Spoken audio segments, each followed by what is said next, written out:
ఒక మాట చెప్తుంది శాస్త్రం, దారిద్ర్యము, మరణము, భయము, ఈ మూడు ఎంతవరకు ఉంటాయో తెలుసా? అద్భుతంగా చెప్తోంది శివపురాణం.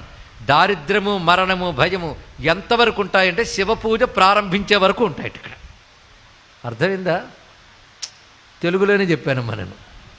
దారిద్ర్యం, మరణం, భయం ఎంతవరకు? శివపూజ ప్రారంభించే వరకే దారిద్ర్య మరణ భయాలు ఉంటాయి. శివపూజ ప్రారంభించాక శివానుగ్రహం వల్ల అవన్నీ తొలగిపోతాయి. అది చెప్పాడు. శివుడు ఎలా తొలగిస్తాడు? ఏ ప్రారబ్ధం వల్ల ఇవి వచ్చాయో ఆ ప్రారబ్ధాన్ని రెక్టిఫై చేస్తాడు ఆయన ఇక్కడ. అందుకే ఈయనకి బాగా అలవాటు చేసిందని చిన్నపిల్లవాడికి భగవత్ పూజ అలవాటు చేశాడు, మంత్రజపం అలవాటు చేశాడు, శుద్ధిగా సకాలంలో నిద్ర లేవడం, మంచి అలవాట్లు ఇవన్నీ చేశాడు. అంటే నీ ప్రారబ్ధంలో అకాల మృత్యు ఉన్నా నీ ప్రవర్తన సక్రమంగా ఉంటే దాన్ని కూడా దాటవచ్చు. ఈ ఒక్క కథ ద్వారా ఎన్నో